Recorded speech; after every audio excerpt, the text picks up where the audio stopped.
Well, welcome everyone. Hi there. Just a real quick introduction here.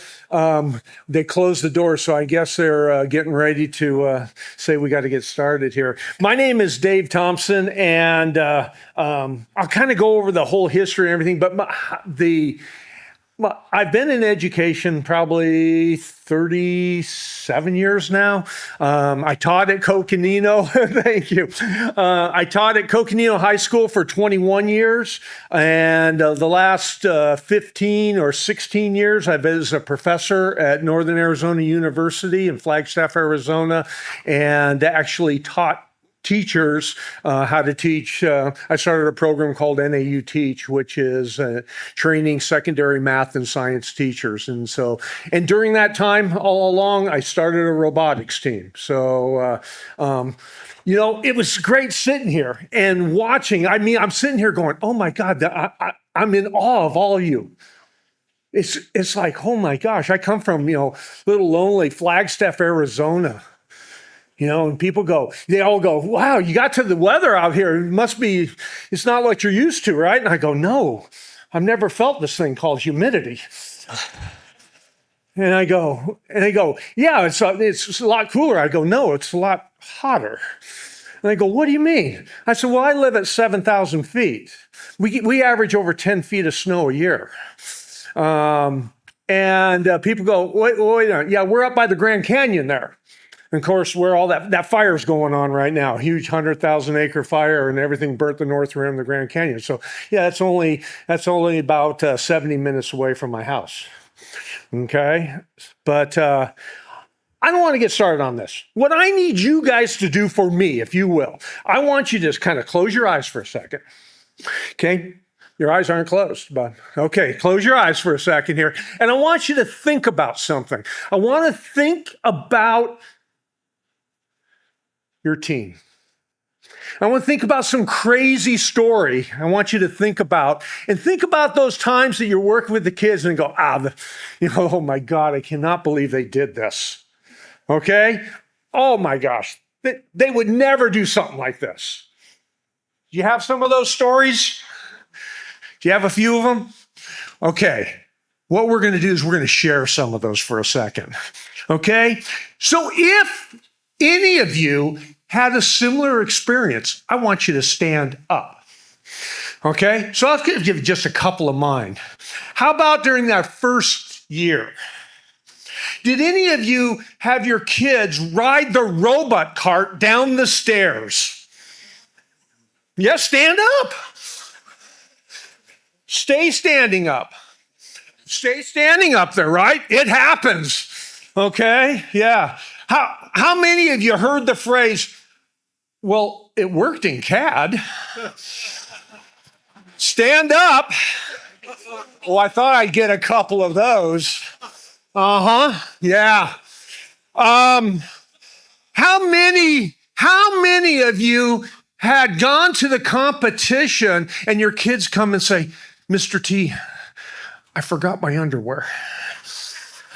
And so then what you did, don't sit back down. If you're standing up, you got to stay standing. And then you go, well, fine. So you go to Walmart and buy them some Spider-Man chonies. How about some stories from you? You're sitting down. You got a story? Sure. Let's hear it. You ever had your team captain scream about all of their emotional duress with rookies right next to them? Stand up if that's happened. Okay, keep it going. Who's got another one? Well, someone's sitting down. Do you have anyone sitting down got a story for me? Anyone? Come on. Oh, here we go. Got a good one. The final match at World Championship, the programmers come up to me and say, oh, we made a new auto. It should work. Look at that. I've got that written down right here, number 4. It happened to me too. Okay. Anyone else? Okay. You ever have your mechanical team make s'mores with a heat gun? Stand up if it's happened. Okay. How many of you went to competition and you said, okay, trailer's all packed. We just drove for 8 hours. Everything's all set. You've got it all packed, right? Everything's good. And they left a key component back at the build space, like the driver's station. Bumpers, yeah, there we go. You got one for me? Sure. The programmers have a dedicated weekend for programming. Walk in and see that the build team has disassembled the robot. Did that happen to anyone? Anyone? Okay. All right, Juju. You're still sitting. So come on. You're so new. So do you have anything? That's all right, guys, because this is what I wanted you to look at. Folks, look around the room. Look around the room. How many do we have sitting? They're not many. And guess what? They haven't been in it very long. I'm serious, okay? Because that's the story and the journey I'm going to share with you. And that's the story of the CocoNuts and why we are nuts, okay? So thank you. You guys can have a seat.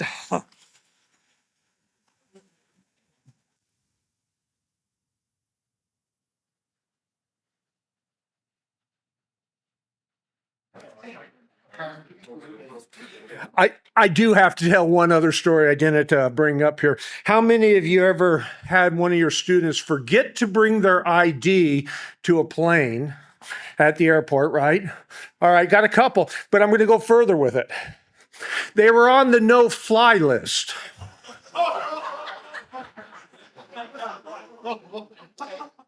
Philemon Rodriguez is my son. He's with me. We got him to competition. I had to adopt him that day. So I am serious. These are all true stories. Booked a hotel in Atlanta, Georgia. First time going to World's Championship. And of course, he goes, cost is effective. I don't have $200,000 in rooms and things of this nature. So Travelodge, but they also sold those rooms by the hour. Kids, lock your doors unless it's us coming in. We've gone the whole gamut, folks. It's been fun. So let me tell you a little story about the inspiring journey of the Coconino High School robotics team and how we went from basically an idea to, I guess, world champions in the Hall of Fame. I don't know. I pinch myself every day and go, wow, I can't believe it. I don't even understand it. I don't know how we did it and what happened. But so I've got some things we're going to cover. And the first thing I got to deal with is those founding years, the birth of the nuts, how it actually started. All right. Now, I told you that I was a science teacher, Coconino High School. And I happen to have a student teacher. That student teacher, many of you may even know. That student teacher actually is top lady up here on top. Her name's Christine Sapio. Okay.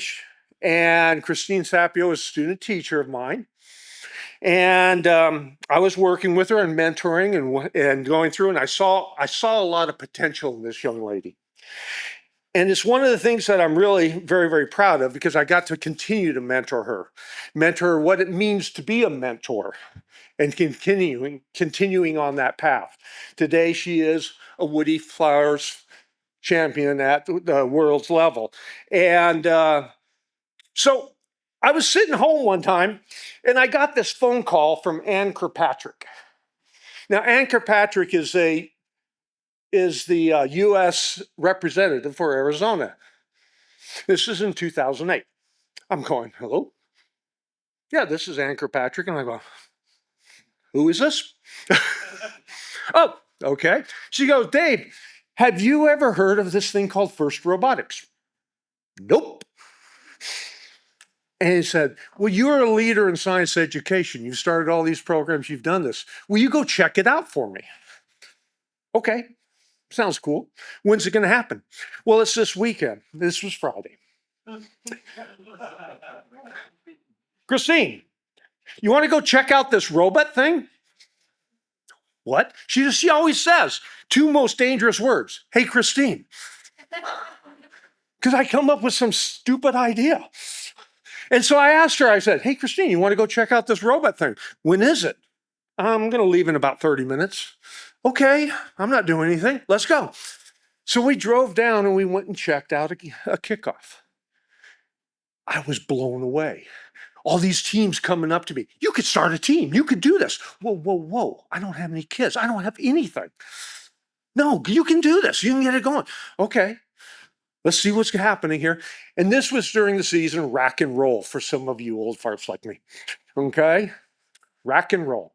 And so we're looking at this thing, and I went to a competition, and I was absolutely blown away. I've coached I've coached basketball. I've played it. I was in sports all along, but I've never seen the excitement, that drive, that passion, and all for the right reasons. And it's what Julie was talking about, what Dr. Smith was talking about, what Michael. That's why we're here. And I was blown away by it. And I came back, and so I went to my principal at the time. I said, Dave, I'm going to start. His name was Dave Roth. Dave, it was easy to remember Dave's. And so I said to him, I'm going to start a robotics team. We have no money. Okay, we'll figure it out. We have no way of getting this going. We have nothing. We'll figure it out. And we kept going on this. And I said, I'm going to start this team. So I went to the superintendent, and the superintendent goes, we have no funding. We have nothing to be able to do this. We can't start this program. Okay, what if I do it myself? Okay, we can do it. So I got the permission to do it. My wife screamed because the team for the first 5 years was funded on my credit card. Maybe, how many of you have had to fund your team? Look how many hands go up, guys. Praying that I would get paid back, that I would get money from these things and see, because I had a dream, I had a belief it was going to happen. I continued to work with Hunter. That first year, we had 8 students, 8 freshman boys, and 1 sophomore girl. That was Maddie right up there, the sophomore girl. Thank God for Maddie. Without Maddie, I would have killed every one of those sophomore boys, or those freshman boys. I say it to their face. And I can do it. A month and a half ago, I actually I performed the service for a founding freshman boy for their marriage because they met during robotics. And he asked if I would do that. So I did. I performed the service for him. I said, you're lucky still to be alive today. Thank Maddie. So Maddie helped out this thing. And it was pretty amazing. We went from going to kill these kids because we didn't know what we were doing. We had no idea. You've got to understand, there is not another team north of Phoenix. Well, that's a 2.5-hour drive for me to go down. 3 hours to go see a team down in Phoenix. All right, which isn't a problem. Actually, 3 hours is nothing. That's like a 15-minute drive. I could cover 3 states here. But we'd go down, and I had no idea what was going on. Absolutely nothing. Christina and I are sitting there pulling our hairs out. We're going, and I don't have that much left. And we were sitting there working with these guys, and all we were honestly doing was trying to build a team. So we were working on teamwork. Because I didn't know. There was nothing about what's a robot. We had no idea. We continued this process. And then all of a sudden, by the time I couldn't take it anymore, and I was going to kill these kids as they're driving the robot carts down the stairs, doing everything else in their mind, because we didn't have any goals at that point. Something came up, and there was this brand new program they were going to try called First Tech Challenge. And we have funding available for you. We said, let's do it. Let's get anything to get these kids doing something. Okay? Because we didn't have any parts or anything like that. So we did. We said, okay, we fill out paper. And the next thing we know, we got a First Tech Challenge kit. We're set. We're opening up the book. We're going through, how do we build this thing? What do we do? We built it. Oh, we got that kit November 17th. State competition was December 1st. You do the math. We had 13 days with that kit.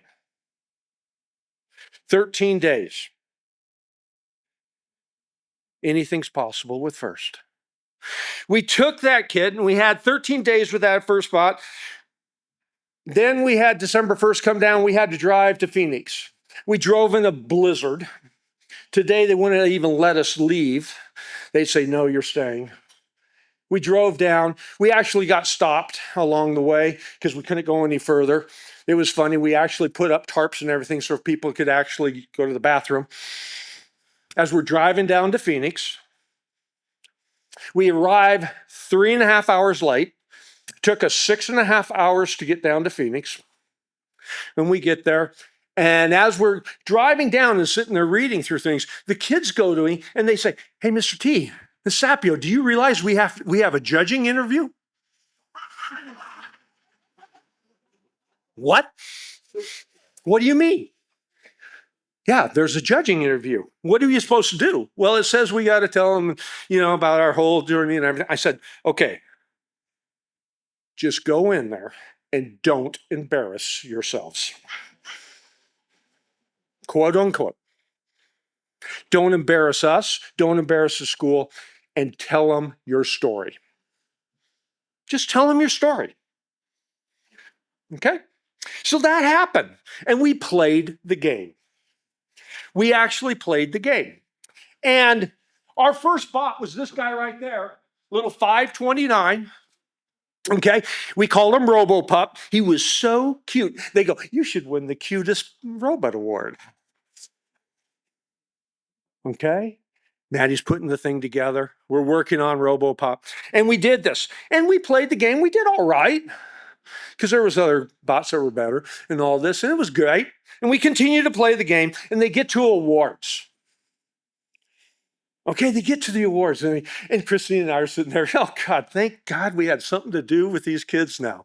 So honestly, we're sitting there. And we're sitting together and we're just kind of talking and everything. They're going through it. And they get to this Inspire Award. And they go, the judges start reading. And they go, this team was inspired by a frozen squirrel named Rocky. What? We looked at it and go, what? Well, the frozen squirrel, it's a funny story because you got to hear it. I taught all sciences. I did not have funding available for fetal pigs.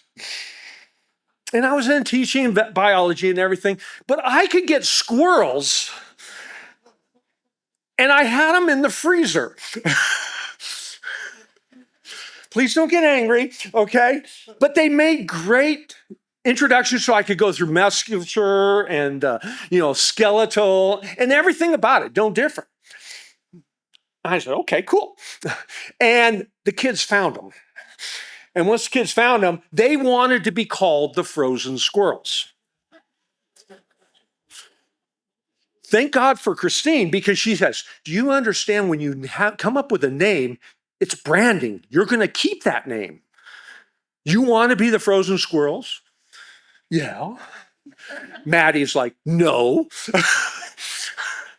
So ultimately, the frozen squirrels became the CocoNuts. The CocoNuts because from Coconino High School on the Coconino Plateau in the Coconino National Forest. And we were nuts to ever even start this thing.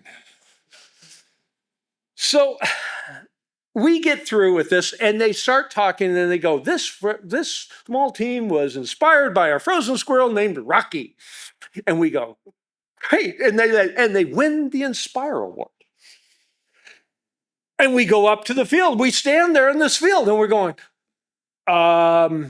great. What's this mean? And we get this award. We put a medal around us. And I'm like, great. And they go, and they earned a trip to Worlds. What's that? What do you mean Worlds? Where's that at? It's in Atlanta, Georgia. Okay. We got another bot to build because we had an FRC team that was trying. Okay, so we forgot it and we backdoored it. We took little RoboPup and we'd ask the kids, hey, do you want to make any changes or anything? You got, you feel pretty. No, come on. We took Arizona.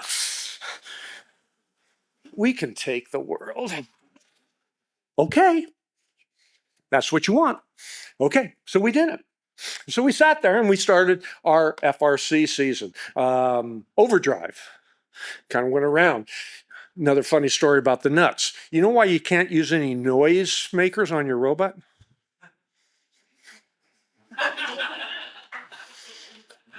Yeah, overdrive. We didn't have a very good robot, but it could drive. And if you remember, anytime a robot got in front of you, you had to work your way around it. I had a great idea. I said, let's put a horn on it and we'll beep the horn to let them know. And so referees, where's Michelle? Referees reading the book said, wait a minute, if they are blocking you, they get a penalty, so you can't. So I'd go, beep, beep, beep, beep, every time coming up to people. And that's the next year they changed it. And you could no longer have noise devices on your robot. But yeah, we got a horn off of VW. It's like beep, beep. It was pretty cool. So we played the game. We did all right. But that's not what this story is about. The story is really about change. Okay? But you're looking at someone who is totally clueless. Guys, that's why I'm in awe. I look at all you and I'm blown away. People come to me, you must know so much about robots. You got coding and all. Nope. But I know how to inspire kids. And was the ticket. It wasn't about building. It wasn't about that. It's how can I get the kids to buy into it themselves? And they did it. So we had a great season, and then all of a sudden came up, we got to go to Worlds. We had to raise money, and we had it, but that was cool. We got it. Christine's actually puts the robot on the conveyor. It fit in a box about this big, and put it in, and goes and beep beeps. That's mine.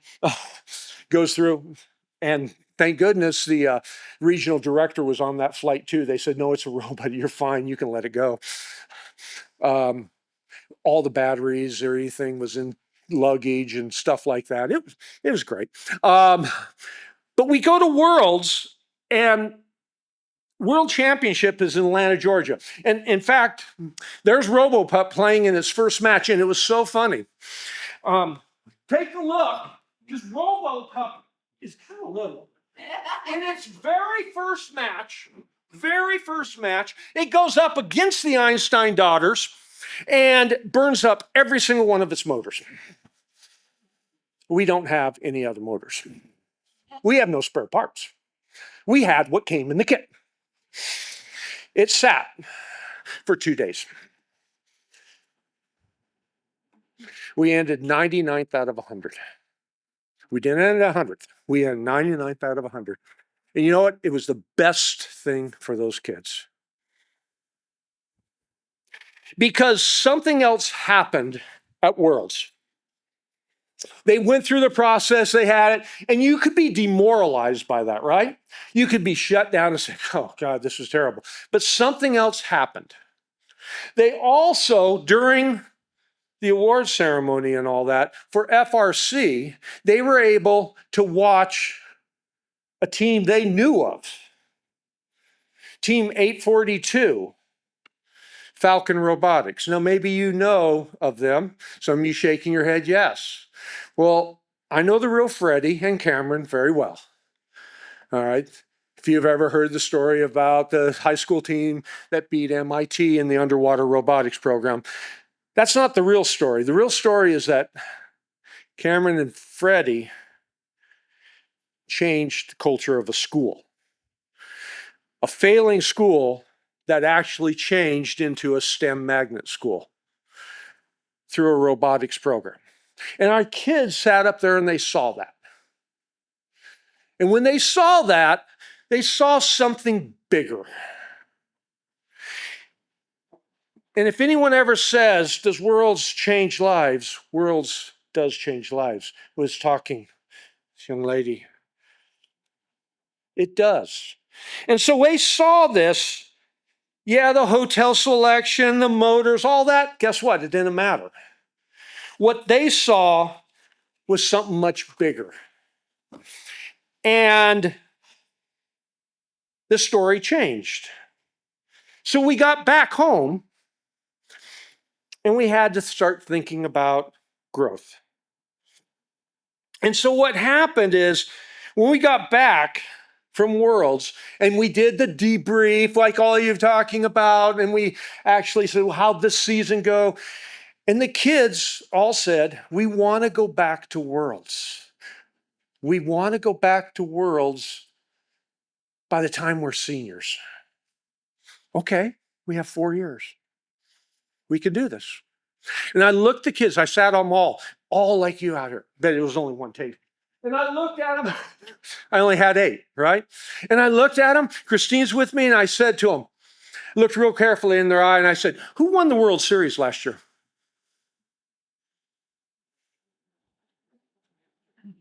Yeah, like you, none of them could answer. And then I asked them, well, who won the Super Bowl?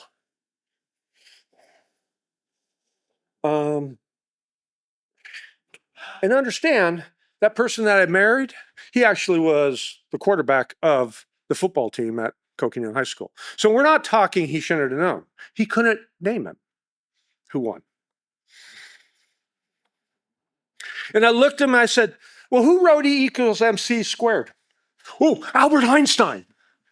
Now, wait a minute. Who said one small step for man? Neil Armstrong. One giant leap for mankind. I go, now, wait a minute. How come you know that? How come you know that, but you don't know a world champion? And they go, well, they changed culture. I go, okay. There's 2 ways we're going to get to Worlds. You can win a regional competition, or you can make an impact, change culture. Now, in 4 years, you're going to graduate, and we're going to have new team members. What do you want to be remembered for at CocoNuts High School?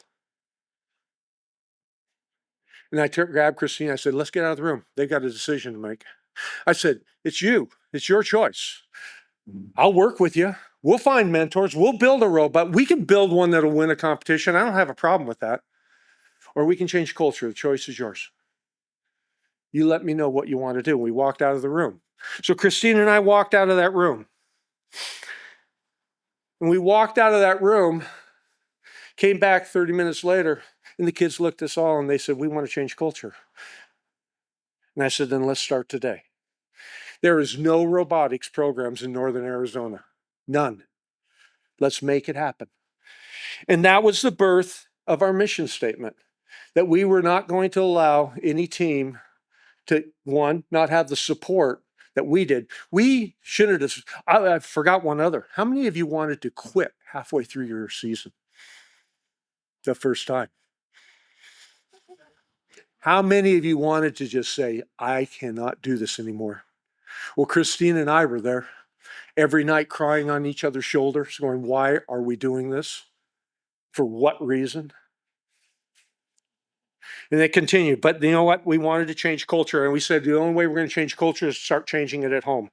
And so there's no robotics in Northern Arizona. So we said we got to start them. And just like we've heard with these others mentors telling us, we had to start young. I was teaching AP physics. I was teaching AP biology. I was teaching all these levels. I did not want my seniors. I didn't want to have to change them. So that next semester, I was able to hire that young lady called Christine Sapio, who's still working there, and mentor her, continue to mentor her till I could walk away from those programs and go to the university and continue to do that. Well, that first year, then what we did is I said, let's start some FLO teams. Let's get them going. So I call up first because I don't know better. I've always opened mouth and insert foot. And I call up first and I say, I want to go ahead and run a regional or qualifier in Flagstaff, Arizona. How many teams do you have? None. How far away are they from the nearest team? About 200 miles. You can't do that. Maybe you can do it in a couple of years or something like that. And I talked to Betsy Daniels. And I said, Betsy, no, I want to start it. Okay, well, we'll get you going in the next couple of years. I go, I want it this year. This is in September. When do you want your competition? November. You can't do that. You don't have any teams. How many teams do I need? You need at least 12. I'll get you 15. Okay. If you can get them up with teams, we can do this. I went to every single principal. I knew them all personally. Went to the principal and I said, here, let me show you how to enter it. Then now see that button right there? You got a team. Dave, I don't have any kids. Don't worry, kids will come. Let's just start it. You did the hard part. We started 23 new teams that year. Went to every single principal. We had 18 schools in the district. We started them in some community teams. We ran a 24-team event because the team came up from Phoenix. I heard about it. It was great. I didn't know how to run an event. Christine and I go, well, the only thing we've been is the Worlds. Let's run it like that. So it was big. It was like a party. We had all sorts of things going, and teams started loving it. And they're going, we got to go up there. So now we got all these teams coming up to us. They loved it. And so we ran that event. And now still today, we continue to run the event. Now it's biggest in the state. We run about a 48-team event every single year with them. And this was all going. And I'm like, we can't continue this. We got to help. We got to start training coaches. Well, Christine is like, well, I want to work on my master's. Well, okay. I'm a doctor at the university. I'll tell you what, why don't you work on a project to develop curriculum for FLL coaches? Oh, that sounds great. Okay, we got some meal programs. We'll have to go through all this, but yes, we can do it. So I sponsored her and we continued doing it. She wrote curriculum. First calls us up after a couple of years, after that next year, and says, do you have curriculum for FLL? Yeah, we do. So we went to First. Betsy Daniels sends us out there. And we did training for them. And we continued this training. And now it's kind of part of what they continue doing today. And when we continue that training, we've just basically worked with just what we knew. I mean, we didn't know better, so we continued doing these things.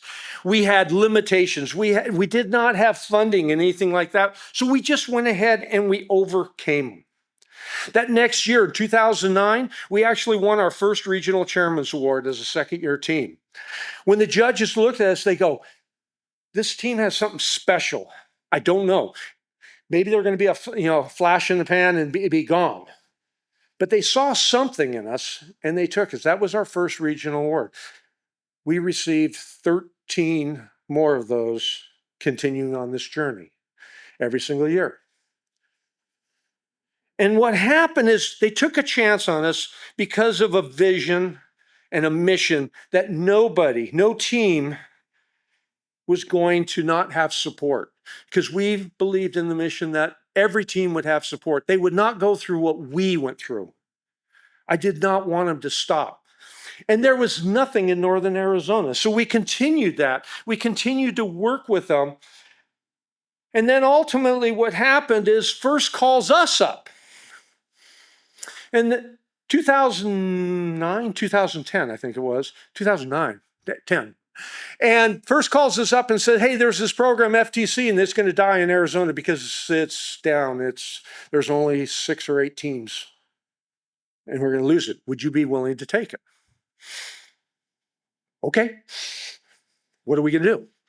So we said, yeah, we'll take it. We'll run it. So Christine and I are the program delivery partners, but we gave them a caveat. We said, the only way we'll take it is if the nuts are the organization partner. They run it. That's not happening. Why not? Well, it has to be like a university or organization like New England First and all these. No, it's the team. The team will run it. Funding will go through the team. Funding will do it. All decisions. So people say, yeah, they run a program. They run the program for the state of Arizona. We took that team from over the years. We started with the 8 teams. We now have over 100 in FTC running the program because we wanted to build it and give them more and more and more, give them qualifiers and do this. And the FTC program run by the CocoNuts, myself as the PDP, the CocoNuts as the PDO. So every year, yes, they got to go through it. And you know what?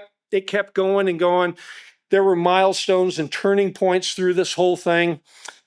But ultimately, what came down was we started looking at things like we were doing, like everyone's talking, all these different outreach events. We had to do, provide opportunities for other and show what was going on. So yeah, we made STEM events across. We were going everywhere, county fair, parades, everything that we've heard people talking about.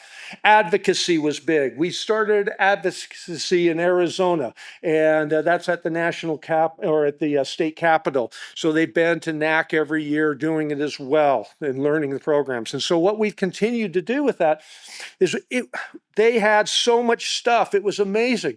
And that's why they were successful. But there was still a problem. I mean, we started one, many of you don't know that Apollo astronauts trained in Flagstaff, Arizona because of the cinder cones and the volcanic fields up there. And that's where they actually trained. And so 50 years, 2019 was the 50th anniversary of the Apollo landing. I knew it very well because I was actually born on the day. And I remember the day and everything where I was sitting. And when they were talking about that. But NASA asked us if we'd build a rover for them, a little rover, and we built that. That's actually an FTC. Danny can probably help me out with what that game was. And we built the thing, and it was shown all over for these outreach events. And I just got to give it was the but. And I said this every last about 5 years to Christine. Absolutely amazing documentation. And you probably heard in other sessions about documentation and doing this thing. But the problem was, guys, it wasn't a checklist. Oh, do this, do this, do this. No, it was incredible. They did amazing things. But what was the thing that probably turned it over the edge? I said, you know what? If I look at 2009 chairman's submission to 2020, well, that's COVID. 2019, you know what? They're about the same. You guys do way too much, but they're about the same. It really there wasn't that spark, that thing that it was. So something had to change. And I'm going to tell you where it changed, and this is what message I got to give you, is it came to home. What's your community?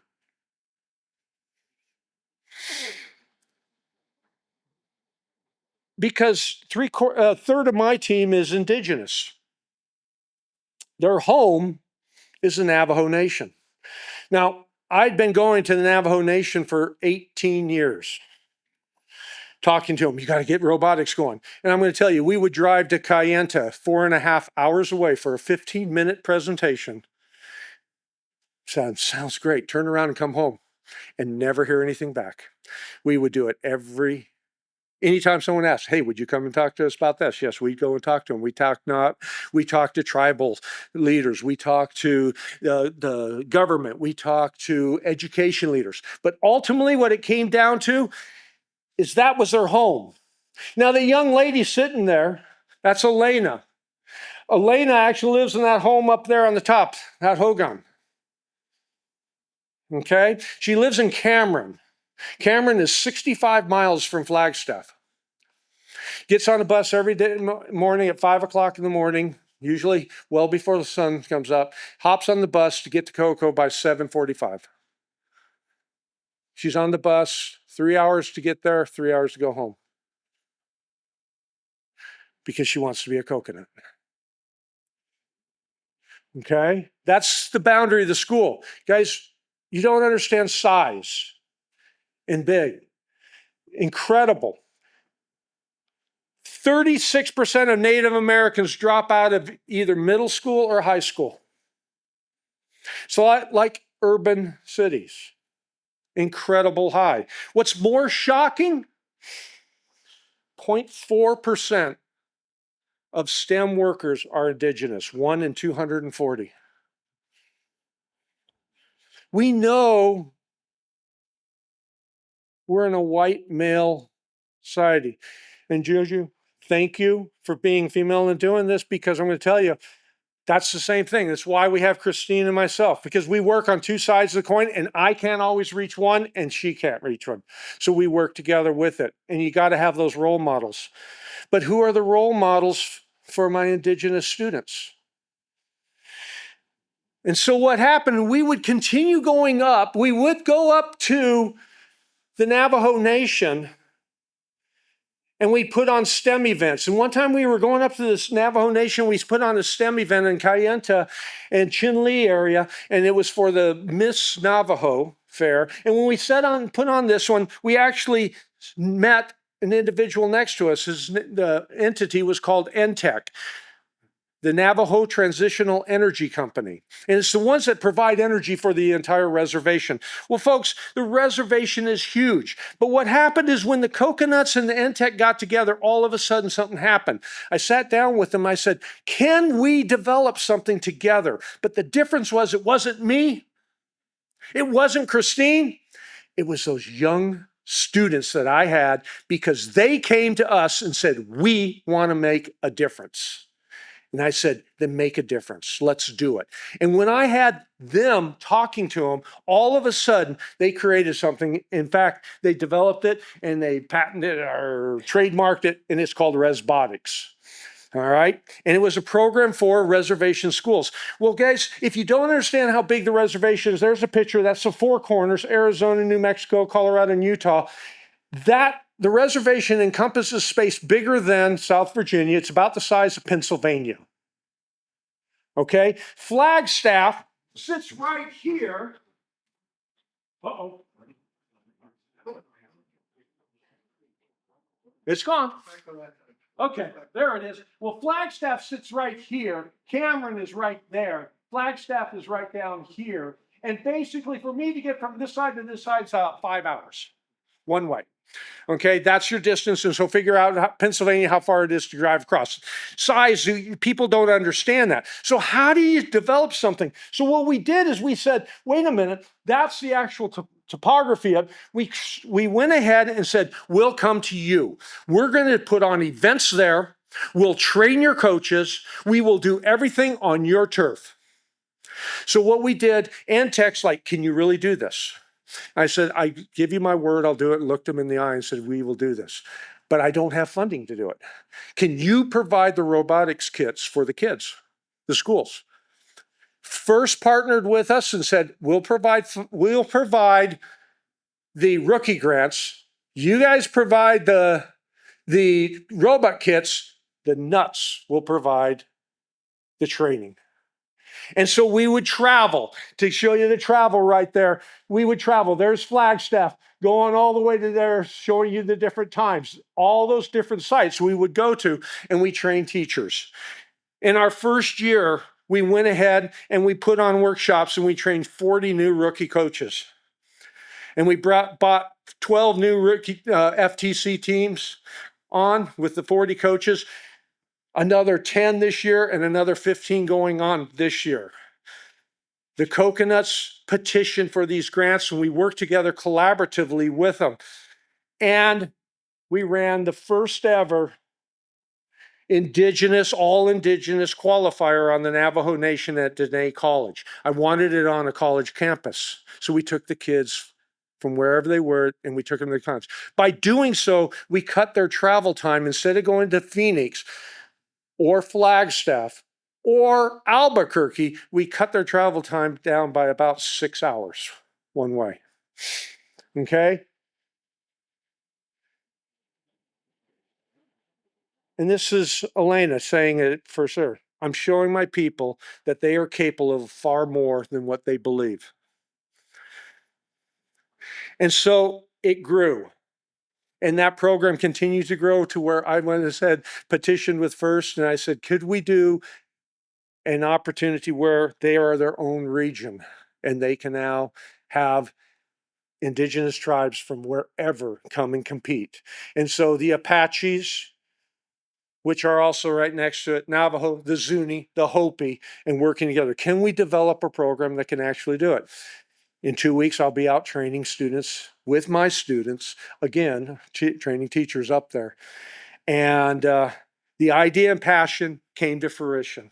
And that's what happened. So I kept saying, but what is the thing? And I think that was it. We actually identified something in our community that became a need. And so these ideas, the passion, they came to fruition. And that team on the bottom right there was the first ever fully indigenous team that went to World Championship. You want to blow away kids' minds? None of them had been on a plane before. Okay? So we continue to do that. And boy, I guess the best way, I'm going to just show a clip here, if I can.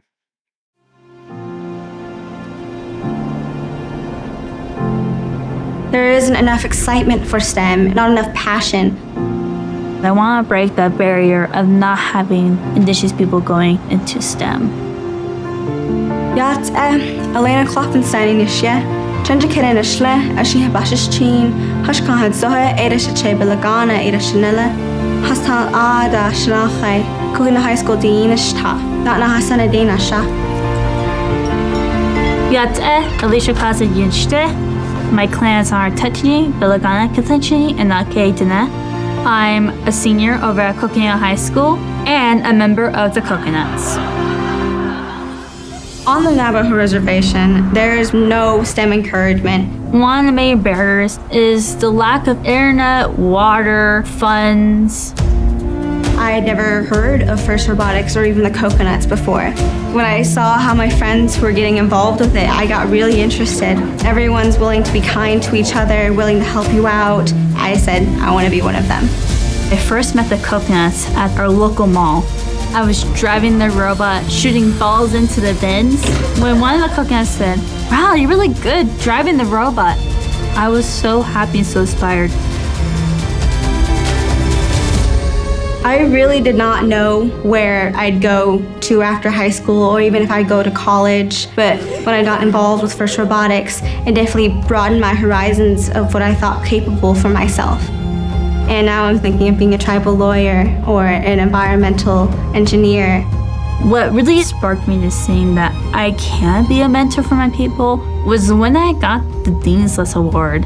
These complete strangers, the judges, the people around me kept telling me that you can be a leader, that you are a leader. And having that certificate saying that you're a mentor in our first community is what gave me hope and is what changed my life.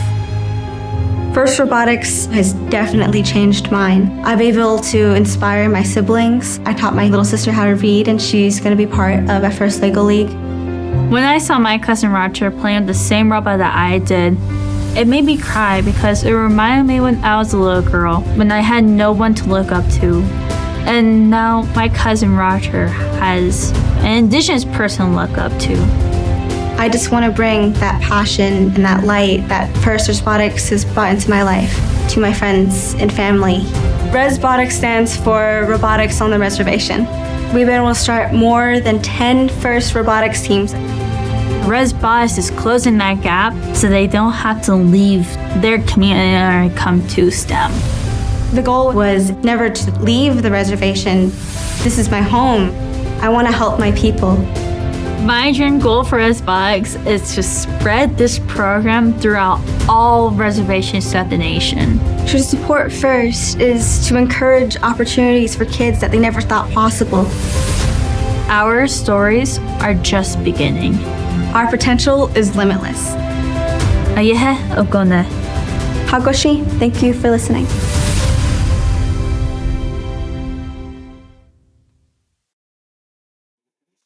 That's RezBotics. You guys, I mean, I film the video and everything and watch it. I still get goosebumps with it because those are the stories. It's why you're sitting in this chair and why you're doing what you're doing. It's because of those kids, right? It's inspiring kids, inspiring the future. If you want to go by the numbers, yeah, since 2008, that's what we did. And I can actually log that. I was talking to some folks, yeah, over 66,000 miles in a bus. Not a school bus, but one of the mini buses I personally have driven. Just like this last year, I drove to California. We competed. I drove back to Phoenix, and then drove to Florida, at Miami, and then Houston, and then back.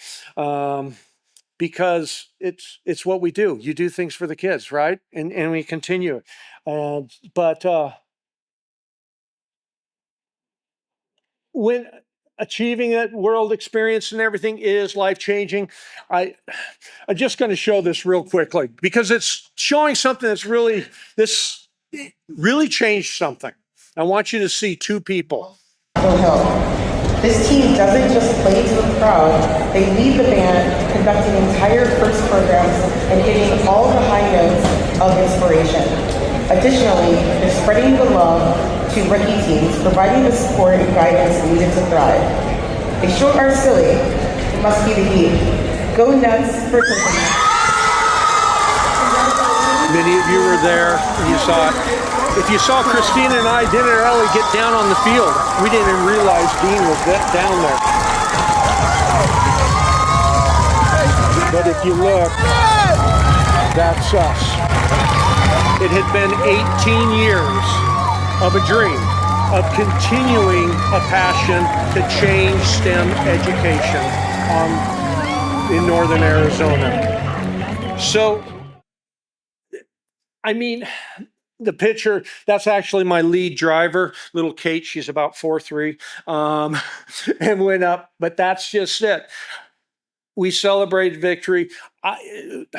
Folks that are at Hall of Fame here, they know it. It's hard to believe it even happens, and you don't believe it at any point. But the last thing I can state here, those people, why you do it, right there. Yeah, those are graduating seniors we had.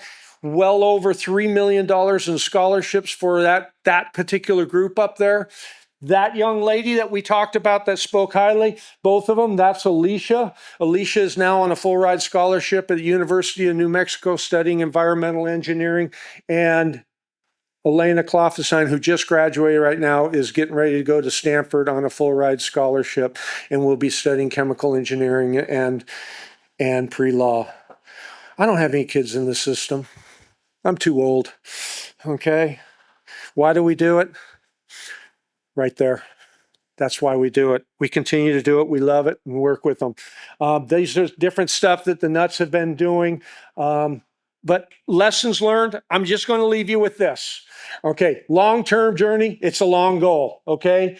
Define your team's community and find the need and begin your journey.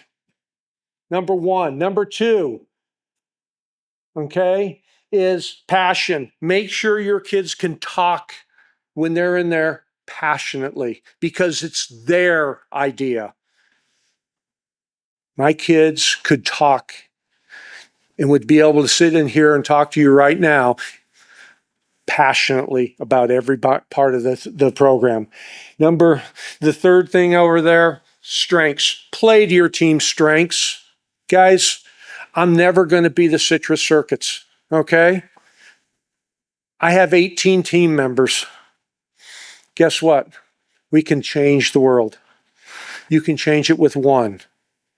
And you know what? You play to your strengths, play to love it. And the last thing I'm going to just say, there's no secret formula. I can't tell you how many people have come up to me, and I bet you I can ask others that have been in the same boat. How'd you win worlds? What's the secret? The secret's there's no secret, guys. There is absolutely no secret. Rather, make a difference and be proud of it. Don't ever give up. Keep swimming, okay? Just keep going. There's incredible teams across there. They're sitting right here in this room. Do what you're doing. Be proud of it. Thank you for everything you do. Thanks. Thank you.